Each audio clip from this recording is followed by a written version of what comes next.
Well, Professor, thank you. Thank you. And you got a good little training with Hey, folks, thanks an awful lot. I can't tell you how much I appreciate it. Look, it stunned me, the writing and campaign you all did. No, it really did. I was very careful not to be here. Sorry. But really, I was stunned, and I was really pleased. By the way, the national black organizations and Hispanic organizations just endorsed me. Hey! I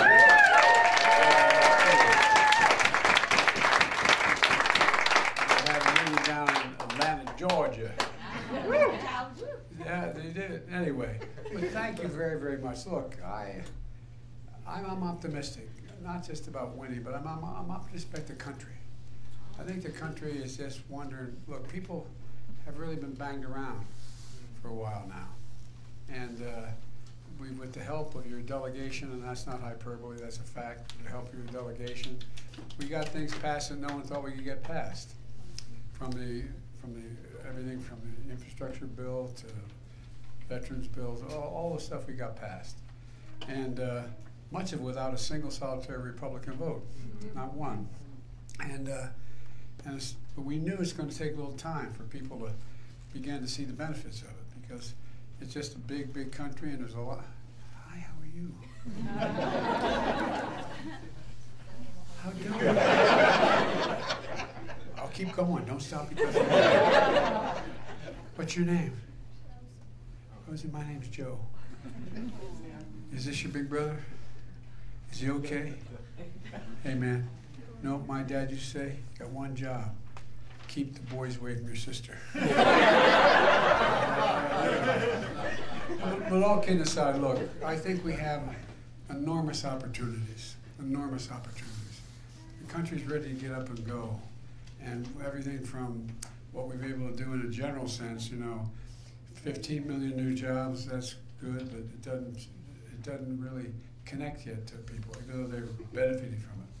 Inflation down from 9% to 3%, 800,000 manufacturing jobs. But my dad used to have an expression. He said, Joe, your job's about a lot more than a paycheck. It's about your integrity. It's about your dignity. It's about being able to look your kid in the eye and say, it's going to be okay. And one of the main things I try to do, and I'm going to continue to do, God willing, if we get reelected, is finish the job by continuing to focus on the middle class, because when the middle class does well, the poor have a way up, and the wealthy still do very well. They still do very well. But they got to start paying their fair share.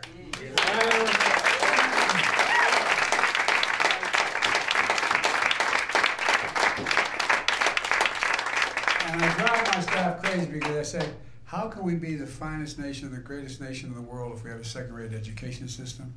How can we be the finest nation in the world if we don't invest in research and development? How can we be the finest nation in the world without the best education system? I mean, just across the board healthcare system. How can we do that? And I think the American people get it. If you take a look at, I know the press is here and they're all wonderful people. I don't know why they don't like me a lot more than Trump. But, the way he talks about you guys, man.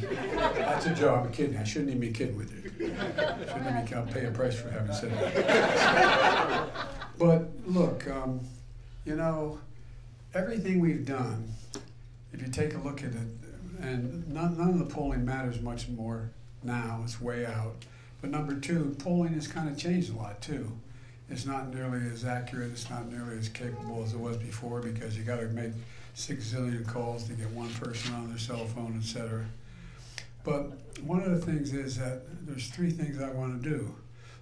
One, I want to restore the soul of this country. When I ran the first time I met it. It sounds like hyperbole, but I just mean basic dignity, just basic sense of dignity, and just treating people with respect. I mean, I know I don't look it, but I've been around a long while. But all kidding aside, think about it. I doubt whether those of you who've been around half the time I've been around thought it would ever get to this point in the way we treat one another in politics. It's just not healthy. The reason Barack asked me to be his vice president was because of my background in foreign policy, and I had spent awful lot of time traveling the world and knew almost every major world leader, and know them all now as well. They're wondering about us. Well, they're wondering about whether we are the same country we have advertised ourselves to be since into World War II. Well, they're wondering about whether we are the same country we have advertised ourselves to be since into World War II. There's a lot at stake, and it's about protecting us, not just them. So when I talk about, everybody wonders why I talk in the middle of a campaign about dealing with making sure that Ukraine is taken care of. Well, you know, the message that the president says when he says to Putin, come on, if they don't pay their dues, you just come in, do whatever the hell you want. You know, there's things that, anyway, the same thing with regard to dealing with the border. The border, first bill I ever introduced as a president of the United States was essentially what got passed this time out, led by a Republican, by the conservative Republican, who they're vilifying now for having worked out this deal. But look, what we need is just an orderly process at the border, they're not vermin, they're not scum, they're not people who are all criminals coming.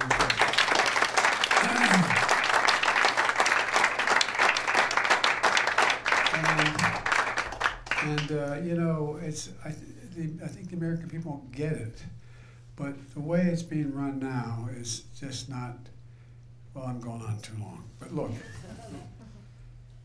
healthcare is critically important. I've been fighting from the time I was a kid in the Senate to take on the big pharma companies. The idea that it costs $10 to make insulin, $13 to package it all toll, and they're selling for $400 is crazy. It's a ripoff. If you got in Air Force One with me, flew out of here, and I flew you to Toronto, to Berlin, to Rome, to any place in the world. When you brought your prescription with you, whatever it is, for whatever product, you're going to pay 40 to 60% less in any country you land in, but made by the same company. So it's just about being fair, and the process is, it also cuts the deficit. What we did so far, just reducing the cost of insulin from an average of somewhere around $400 a month to $35 a month.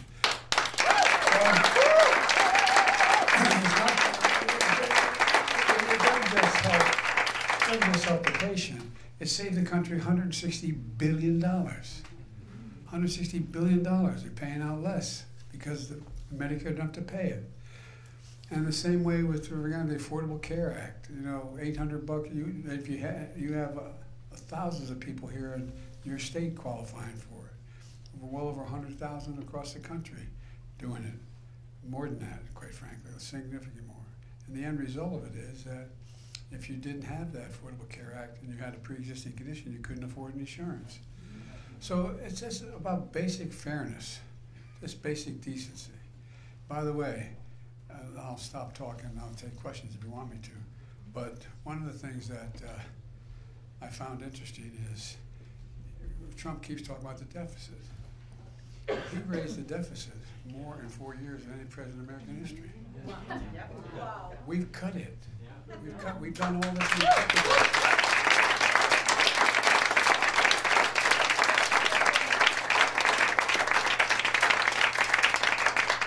But it's just about, you know, we've never lived up to, we hold these truths to be self-evident, all men and women are created equal, endowed with their creator, etc. We've never fully lived up to it. We've never walked away from it. This guy wants to walk away from it. Listen to what he's saying. Listen to what he wants to do. While I was down in Georgia working on health care and making sure that we had the support of all the minority organizations in the country that we support so strongly, he was the Viktor Orban who talked about democracy being a problem and telling me how much he understood him and agreed with him. Come on, I mean, so this is not who we are. We got to make sure that we communicate that. I'm going to be working like the devil, and I'm looking forward to doing more and more of these events than the big events, because it's how I used to campaign. You've campaigned with me before.